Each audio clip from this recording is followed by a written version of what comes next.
From Isaiah, a shoot shall come out from the stump of Jesse, and a branch shall grow out of his roots.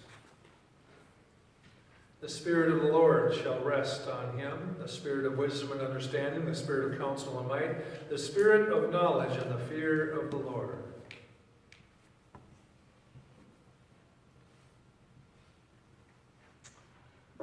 When we have a confirmation service, and we don't always have one this year, or here. We had one this year, but not for a couple of years, because it depends on who the kids are. Alex Powell was confirmed. I read that very section there. I prayed for Alex that the Spirit of the Lord shall rest on him, the Spirit of wisdom and understanding, the Spirit of counsel and might, the Spirit of knowledge and the fear of the Lord. And we laid hands on him as parents, friends, teachers, pastor, classmates. It's a nice remembrance of us, for us, that we do not exist in isolation, Baptism that we have is public. We do it usually we don't always do it, but sometimes we do it with family. I try to do it, however possible, in church, in the front, for everybody to see. It's to remind us that we're in this together, that our faith is in this together. Here we are, the second candle was lit. Thanks, Kurt, for reading on Sunday. It was the candle of peace. Candle of peace. Peace. We're in full swing. I thought I had this tree light coming on. I was going to say, the trees are lit, but not this one.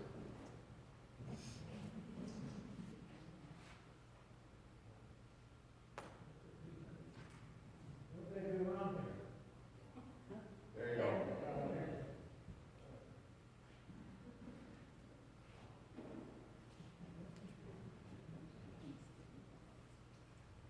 I had the switch on, but the outlet was one of those mysterious ones where you wiggle it and it comes on. These trees were bought last year after Christmas. Our property committee, they're pretty smart. They know how to get a deal. And these lights were built in the tree, on the branches already in there. I go, I want to get one of those for my house. Although my daughter-in-law, Kelly, she and Cole, they had set up the tree for us, so I guess it doesn't matter now for me. But my wife has got some Christmas cards. We're starting getting several of them. Some of you are going to write cards now. We're mailing them out this week. How many of you have baked Christmas cookies yet? Any? Okay, yeah, you got that. That's part of it, right? Shopping lists. Is everybody as behind as I am?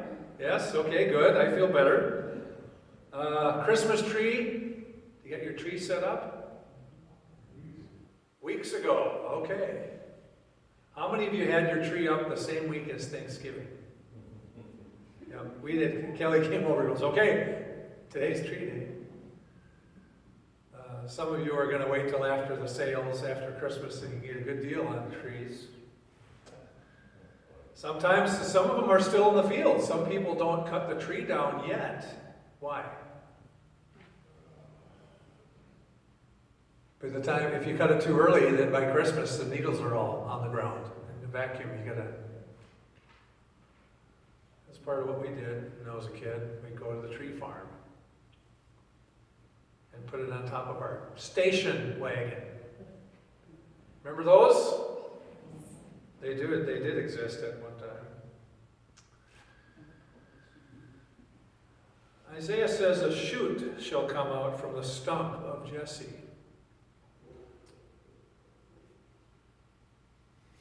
In northern Minnesota now, with the snow, up until recently, the deer would be eating in fields. except the deer that I was hunting. I could not see hide or hair of them. I have another chance to hunt this weekend. And then after that, it's bow and arrow until the end of the year. But when it's this cold out, I kind of lose interest. But deer don't eat in grass now. They don't eat grass or fields now. What do they eat? Brush, sticks, shoots. What do moose eat in northern Minnesota? Anything they want, yeah. They're surviving on shoots, tiny twigs. Big. How big is a moose? Sometimes the horn of the legs are super long so they can wander through the swamps. Sometimes they're 12 foot tall up to the horn. Can you imagine that? You'd think they'd eat 20 bales of hay at a time. They don't. Shoots. As big and as majestic as those animals are, and as big as the horns are, they thrive on tiny shoots. I guess it's like the big whales in the ocean, they say. They eat krill, tiny little things, as big as they are. A shoot shall come out. What do we gain our sustenance from? It's not always the flashy things. A branch shall grow out of his roots. We got a tree in our front yard, a maple tree. Half of it's dead, the other half.